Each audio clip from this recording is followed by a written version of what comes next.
today we've got a great speaker, Jesus. Before we bring him up, I want to ask you guys, tip your baristas. We're very grateful to have Cross Campus host us here every week. They are graciously giving us that coffee for that $2 donation, so please tip them and thank them.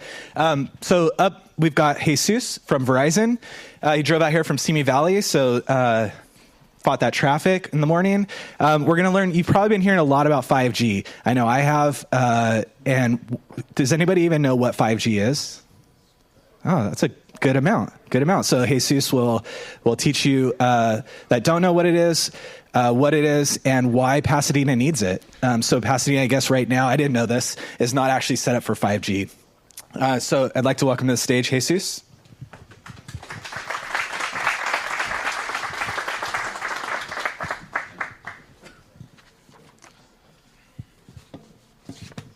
So yes, I do actually have notes.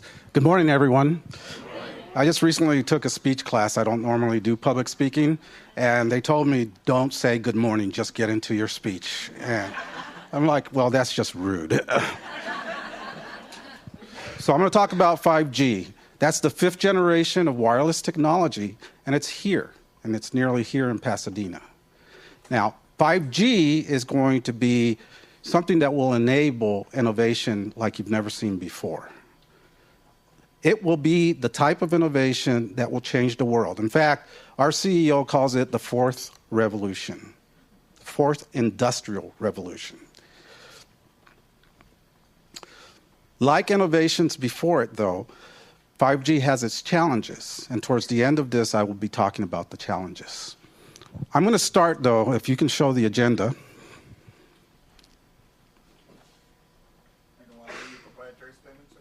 There's a proprietary statement the attorneys put there. Go. So this is what I'm going to talk about first. I'm going to talk about the evolution of wireless technology very briefly. Then I'm going to go in and talk about 5G. I'm going to explain what it is, and I'm going to explain the benefits of 5G, not just to innovators, but generally to society. And then I'm going to tell you what it takes for us to actually deploy and make 5G happen. It doesn't happen automatically. It needs to be done. And then I'll take some questions. So as I'm going through this presentation, I'm going to ask you to please think about how you could use innovation, not only in your businesses, how you can improve profitability, but also how can you use it in your lives. Think about how it can be used for your children and for yourself. So let's go to the next slide, Mario. The evolution of wireless technology.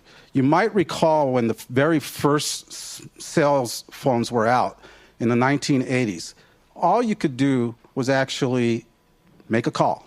But we were all happy to just make a call because we were no longer tethered to the landline that was in our house. After the first generation of technology, about 10 years later, we got the second generation of wireless technology. That second generation allowed you to do text messages and also to have voicemails in addition to voice.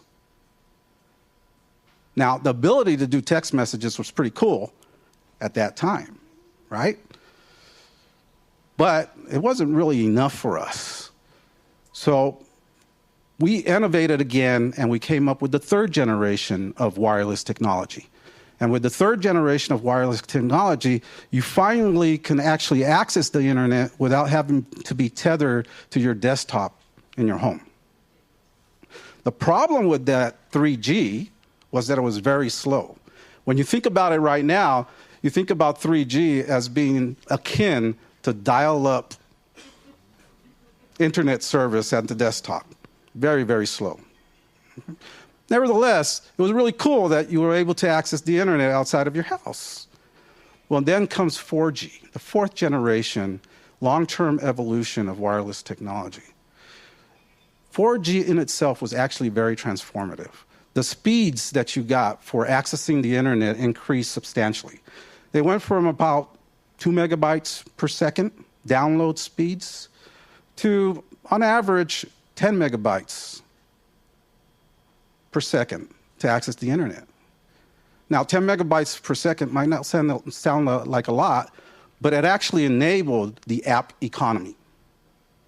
The app economy in 2011 was approximately $10 billion. By last year, according to the App Association, that economy increased to $950 billion. Now, I'm going to pause on that number because when I think about that number, I think that number's got to be wrong. I mean, that's just way too much. But even if it was just $95 billion, that's a huge increase in that economy. So what happened with 4G? 4G actually allowed for disruption. Okay? Think about ride-sharing apps and how that particular app has disrupted the taxicab business. Likewise, 4G allowed you to do many things you weren't able to do before, like streaming high video or posting things to the internet live. You could not do that with 3G.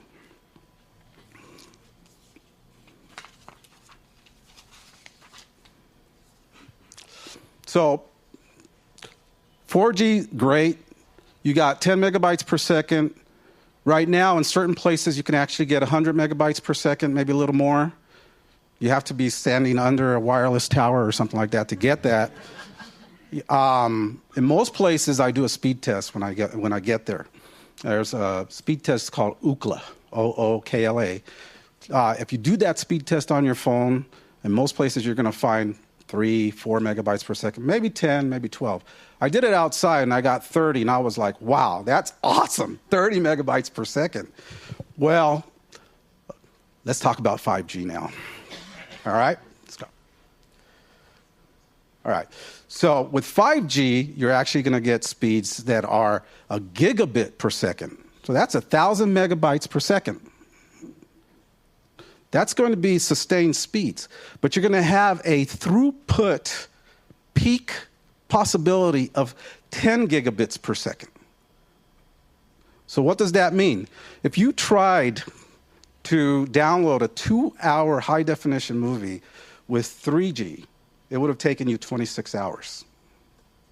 With 4G, at 100 megabytes per second, it would take you 6 minutes. You're not going to get 100 megabytes per second everywhere. And every time that I tried to download a movie, it certainly took me a lot more than 6 minutes.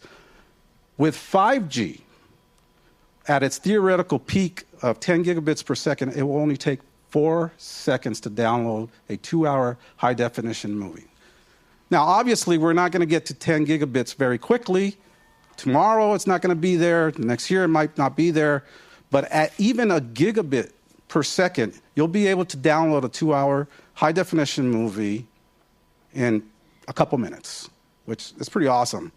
I remember how many times I tried to download a movie before getting on an airplane and wasn't able to because it was too darn slow. Who's experienced that? There you go. Well, with 5G, once we're able to deploy it, that is going to change. Now, let's talk about why it is that we now have the possibility of doing 5G. Can you black it out?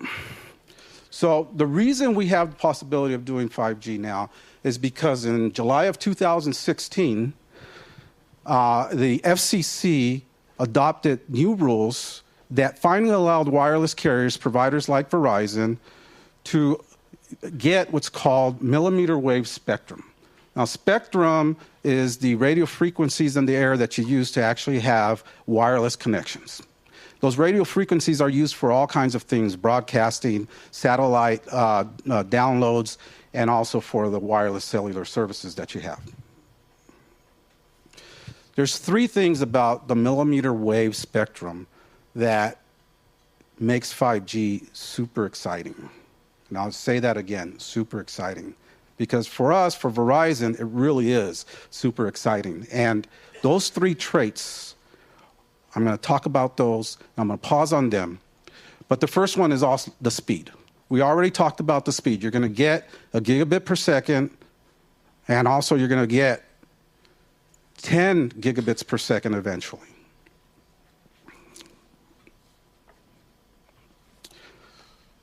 Let's see slide 5.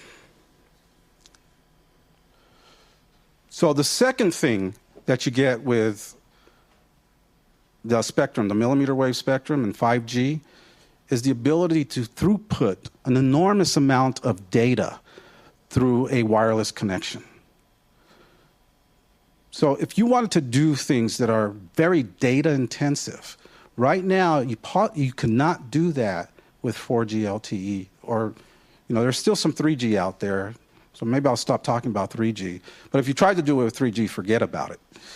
With 4G, maybe you get some ability to do it, but with 5G, the amount of data that you can throughput through a connection is enormous.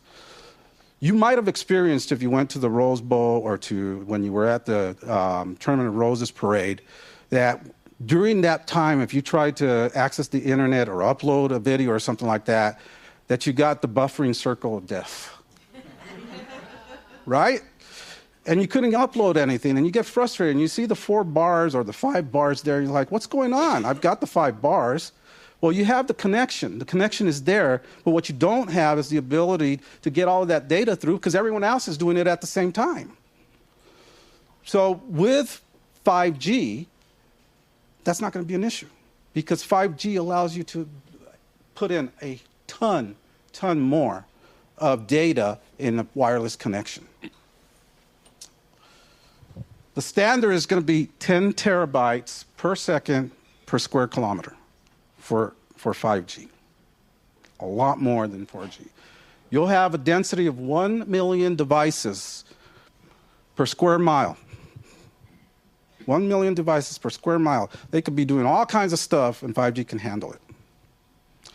The third trait of 5G that makes it exciting is the responsiveness of the network using millimeter wave spectrum.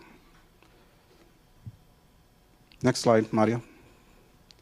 So the responsiveness of the network is really important.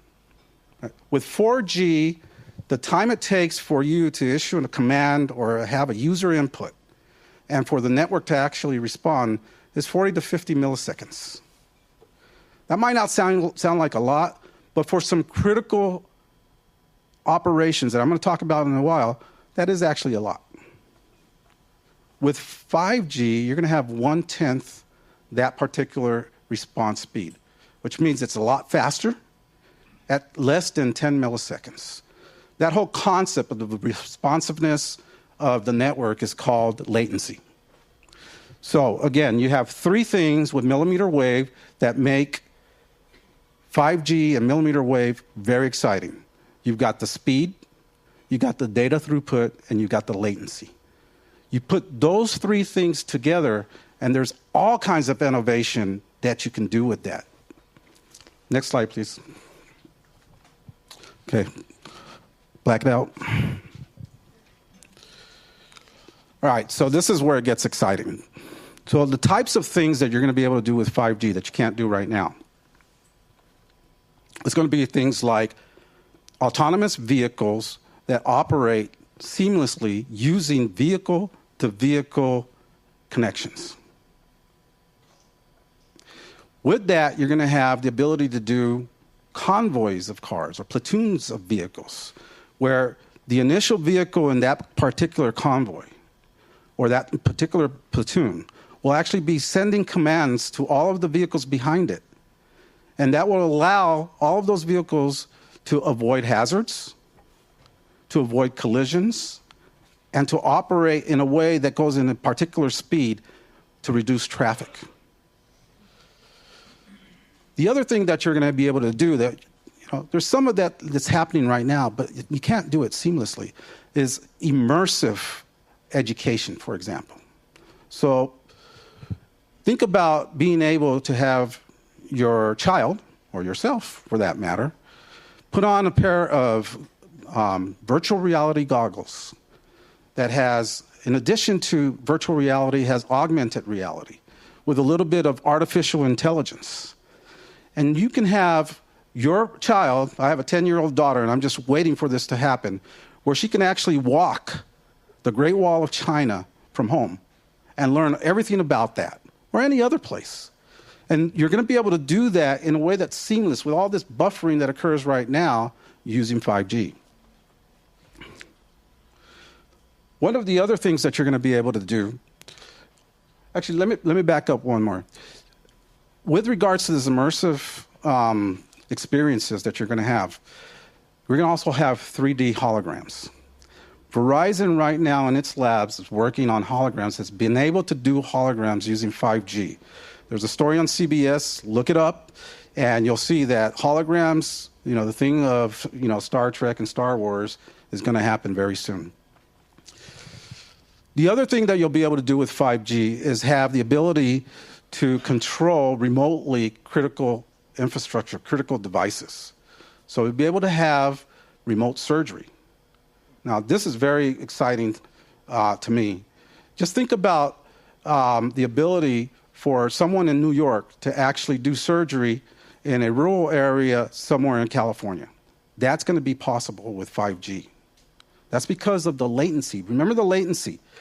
If you're going to have those critical types of operations being done through robotics, through someone remotely, you want to make sure that that latency is imperceptible and hardly there. And that's going to be possible with 5G.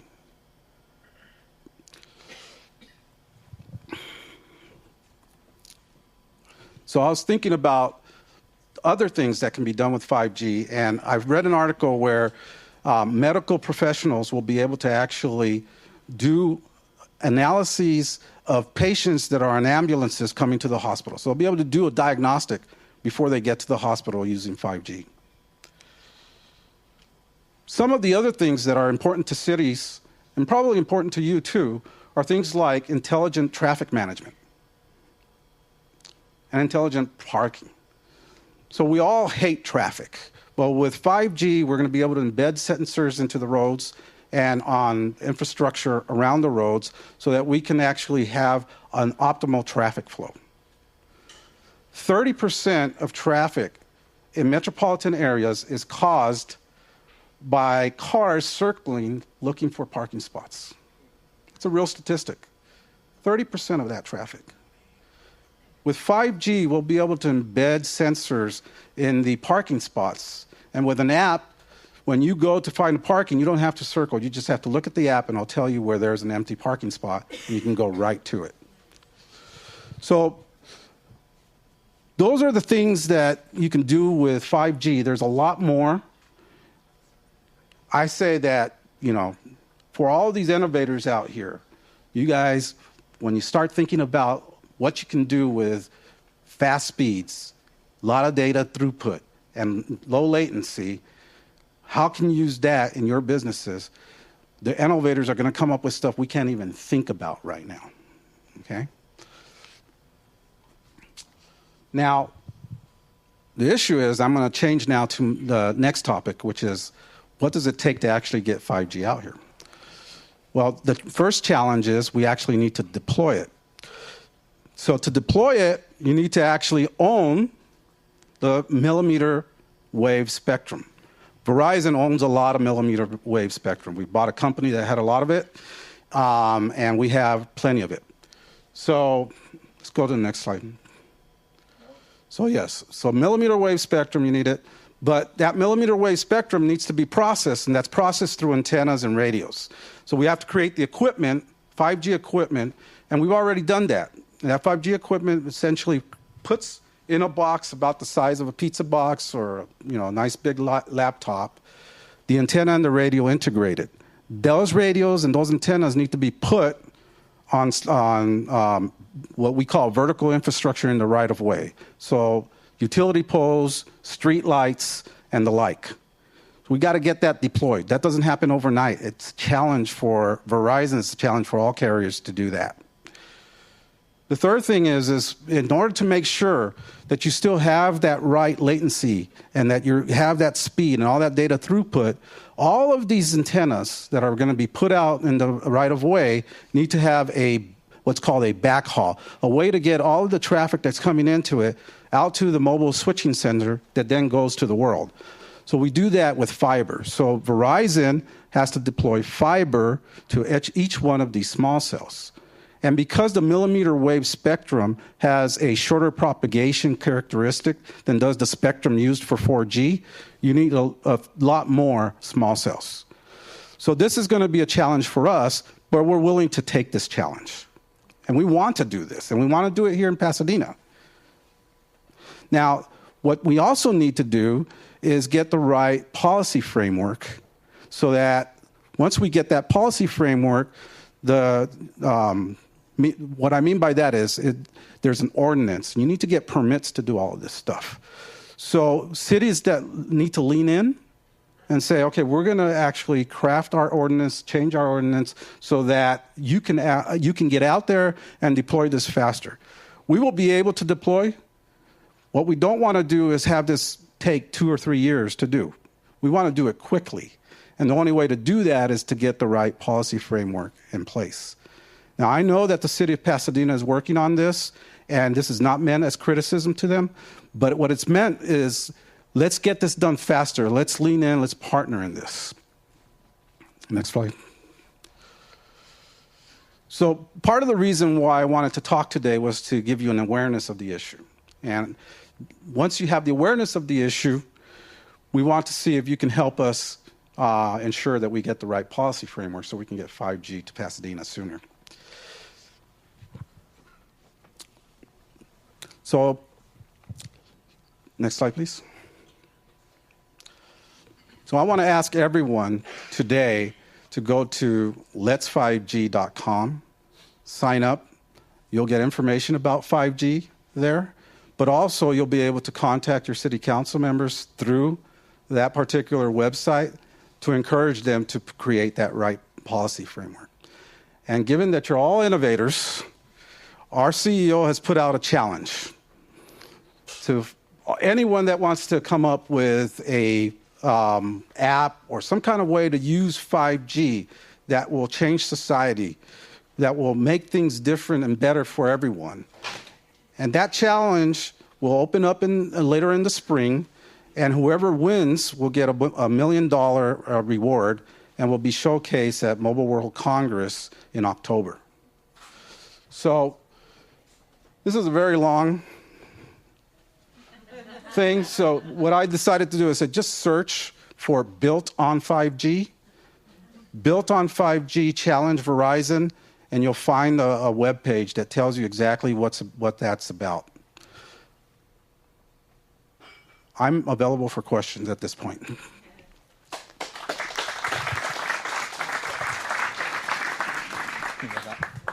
Thank you, Jesus. That's pretty amazing. The most important thing, I mean, the latency and surgeries, I mean, that's very important. But I saw a thing where they blacked out a NASCAR window, and the latency that for the driver and driving was probably way more important than the surgeries, right?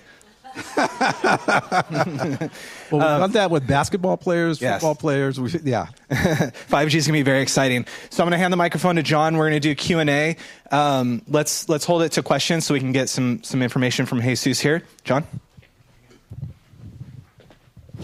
2 questions. So what scientific studies do you know of that have talked about the negative health effects or possibly negative health effects of 5G, and what have those studies concluded?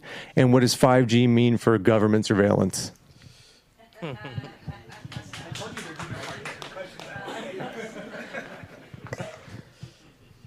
Making sure, I mean, your question about the harmful effects of potential what are called radio frequency energy and emissions is an issue that we care about. The FCC has done studies on these RF energy emissions and has created some limitations as to what wireless carriers, providers like Verizon, pretty much anyone actually, can put out in terms of that radio energy emissions. All of our wireless facilities have to comply with FCC regulations, and those FCC regulations do limit the amount of emissions that can be put in the air. But to your specific question, which is what studies are out there, I know of a couple of studies by the World Health Organization and by the American Cancer Society that have looked at these things and have essentially concluded that 5G emissions will be within those limitations and therefore safe. Now, with regards to surveillance, certainly there will be an ability to have what's called intelligent video in order for governments to essentially have safety-related applications for themselves. 5G will help with that. At the same time, the governments should be very concerned about the privacy of individuals and that they be used only for legitimate purposes. Over here, Jesus. Actually, I had a question that was so similar to the first question, so I'll modify it just a bit. I really appreciate your presentation, by the way. You did a very good job, very polished. So the fear of public speaking, don't worry about it. Thank you. I was curious what Verizon was actually doing with regard to the protections. It sounds like the FCC thinks it's safe. So you mentioned a competition for innovation.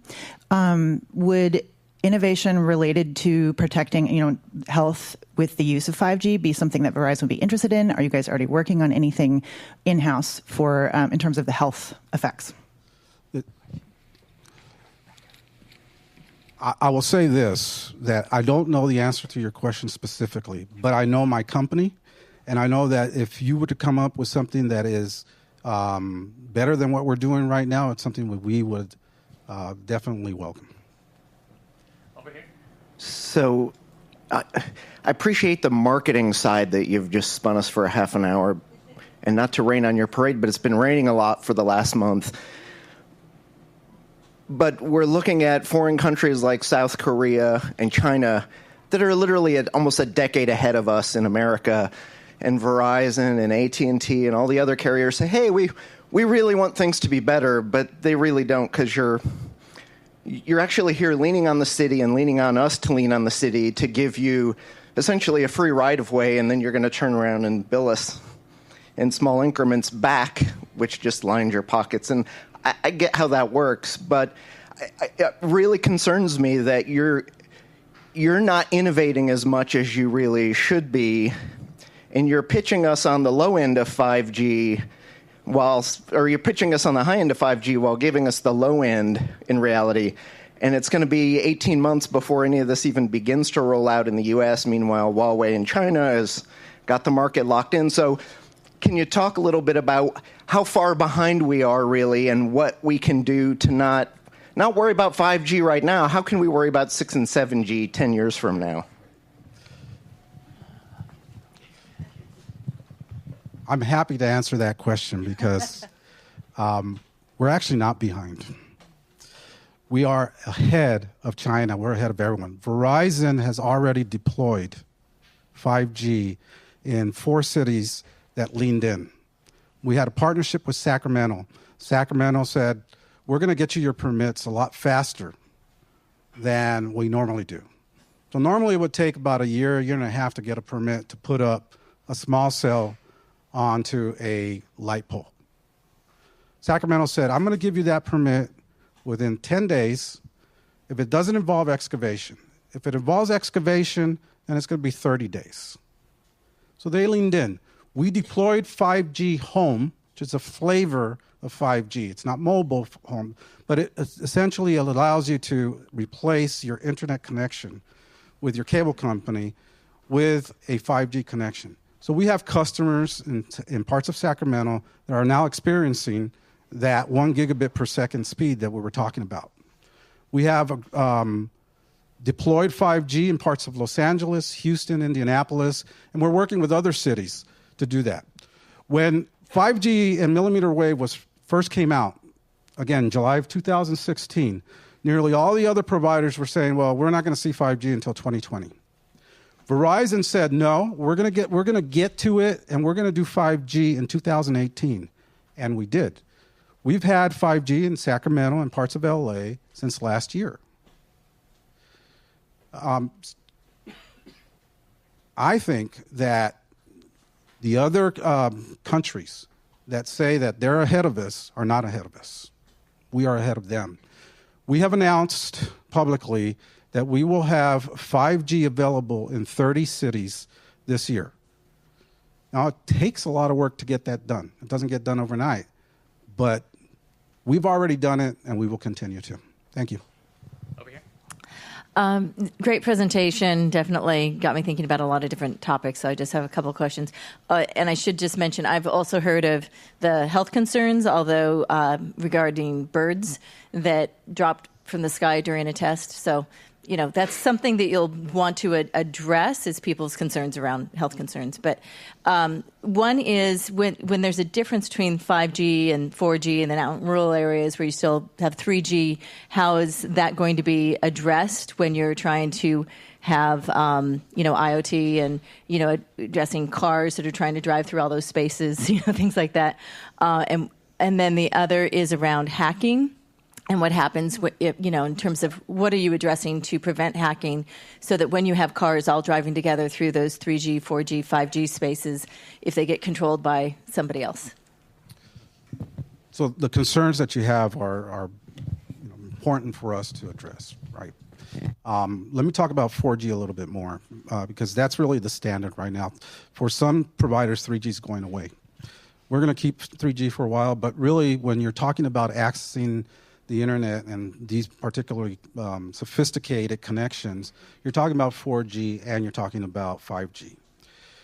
We have challenges with 4G because the amount of data that's being used right now through video uploads and you name it, there's been an explosion of data, and because of that explosion of data, we have to actually build up our 4G.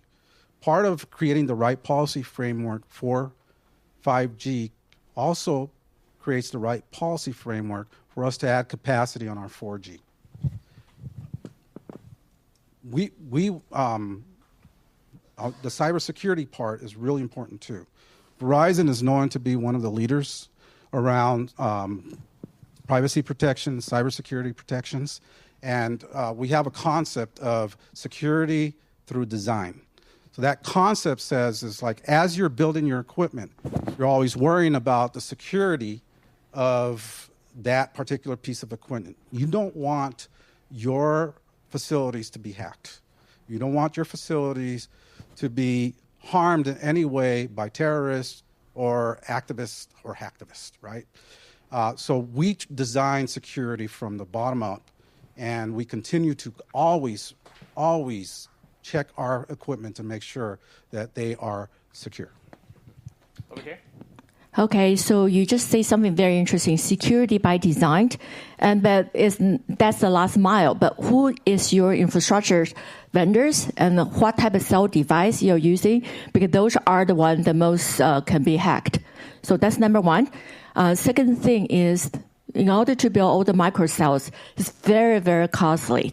So how do you balance your return?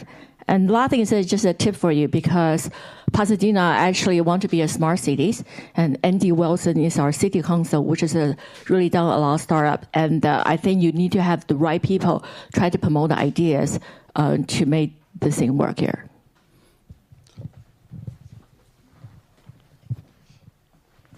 So your first question is, who are our equipment manufacturers, and are they doing security by design? So we have partnerships with all the different manufacturers out there, Qualcomm, Cisco, everyone else. And part of those partnerships is that they actually follow the security by design policy that we have. Please tell me what your second question was again.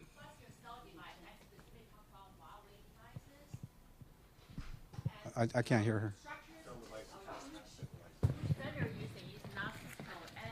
Okay, can you repeat that, please? So, I build wireless switches for AT&T, so I know a little bit about this. So really, it's who's building your switches, who's building your cell devices, your base stations. So who are they? Yeah. Are you using Huawei because they are 10 times cheaper than any of the vendors? Just talk about it. Yeah. So we're not using Huawei. And my man here, Mario, probably can answer this question. Can you tell me what manufacturers we're using for actually our cellular facilities? Our infrastructure is by Samsung and by Ericsson. Samsung and Ericsson is our infrastructure. Okay. My question has to do with spectrum. There was an article in the New York Times just the other day about this idea of there being a wholesale spectrum market. So rather than Verizon owning spectrum or AT&T owning spectrum, that there's some sort of government or government partnership where the spectrum is available to anyone.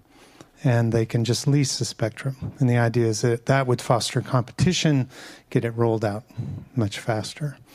And then my other thing is sort of to your comment back there about innovation and access in this country. You know, Pasadena is a very privileged community.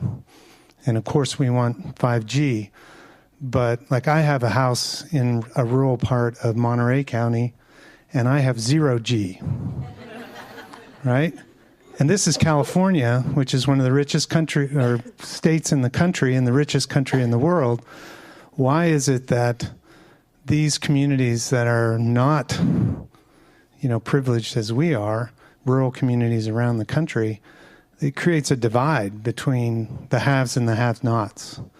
And I don't see any plan for, I don't know, making it so that 5G is available to everybody, not just Pasadena.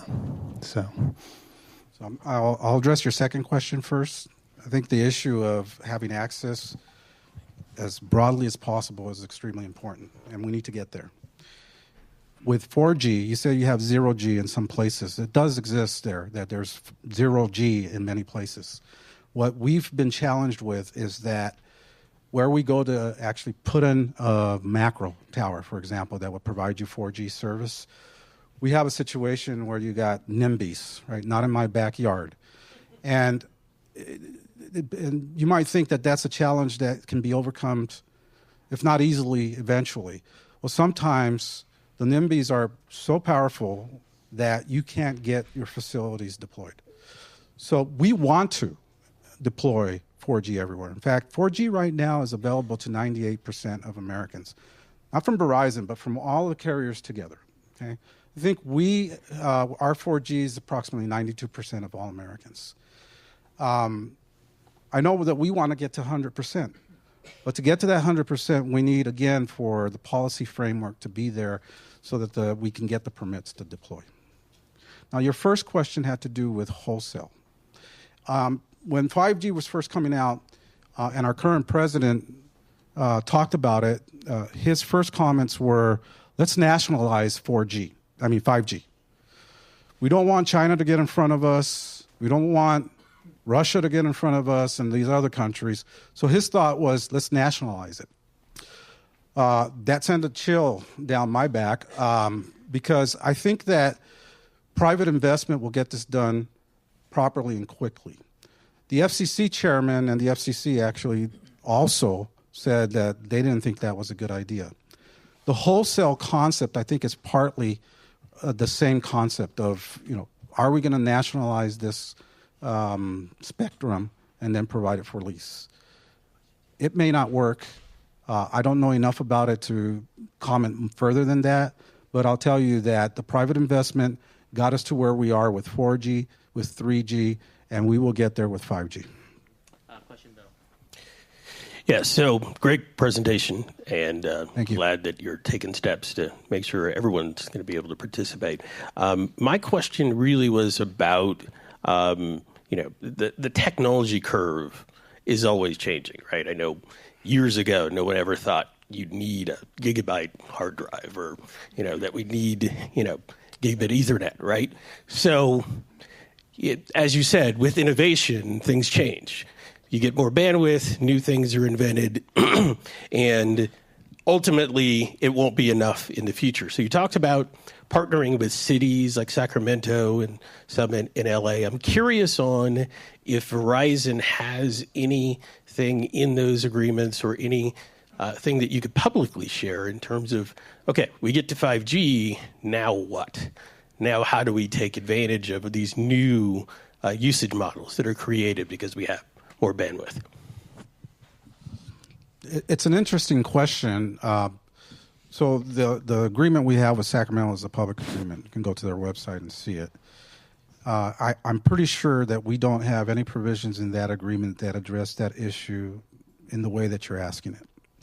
But the way that our technology has progressed and through time is that you have these big macros, right? You put these on monopoles or on pine trees that you see on the side of the freeways. Okay? And due to the concept of Moore's law, right? That with the computing power will increase significantly, and the size of everything will decrease, proportionally, right? So we went from having those macro cells. We still use them, and we still need them, but then we went to small cells. And small cells are pretty small. We're talking about an antenna along with a couple of radios. That's for 4G. With 5G, it got even smaller. You were able to integrate the radio with the antenna. So now you have a 5G panel that's only about that big. You put that up on a utility pole or a smart a light fixture, and you have your service. My belief is that if you create the right policy framework to encourage the deployment of wireless facilities, done right, that when you get to 6G, 7G, 8G, or other technological advancements, all you're going to see is things getting smaller and smaller. Our previous CEO, Lowell McAdam, had actually said that we're going to see wireless facilities that will be the size of a hockey puck. When we get there, then some of the concerns over the aesthetics and getting on street lights or getting on utility poles or bus shelters or anywhere else should be minimized. But we'll be able to have that technological advancement, and we'll be able to innovate in the future. Jesus, 2 more questions. Hi, I really appreciate the information provided. I thought it was really informative. So, a quick question for you: have you had conversations with your partners up and down the stack? Because basically, akin to what you guys are making is like this massive pipe of data now that can flow in and out of our cell phones. So this is going to have massive implications up and down the stack from server capacities to phones. Have you had those conversations yet with your partners like Amazon, Google, or even your mobile manufacturers about what implications that might have up and down the stack from servers to kind of the end user? I am sure we have. I'm not privy to all of those conversations, so I can't really answer your question. I can tell you that our current CEO, Hans Vetsberg, gave a speech at the Consumer Electronics Show just about a month ago. And there, 3 partners came up and talked about the partnership that they have with Verizon and what they're going to be able to do with it. One of those partners is Disney. And Disney was talking about how they're going to be able to use 5G for the purposes of virtual reality and augmented reality and those kinds of things. The other partner that came up, we have a partnership with the New York Times. And the New York Times was talking about how are we going to deliver news in a way that is more engaging, more relatable. And they're going to use 5G for that purpose. Another one was a company called Medivic. Now, Medivic has to do with health stuff. And the presenter there said that there are many procedures that we're doing right now that are essentially done on faith. They're done blindly. They only have like a 30% success rate. Okay, when you go into the brain, you start with 5G. You're going to be able to map the brain, and then you're going to be able, using augmented reality and virtual reality, actually place that above the patient to allow the surgeon to precisely go to where the problem is. So the question is, are you partnering with folks? We're partnering with everyone. And my belief is that we're addressing your question, but I don't have that answer for you. Last one. Hi, thank you for your talk. I really appreciate the information.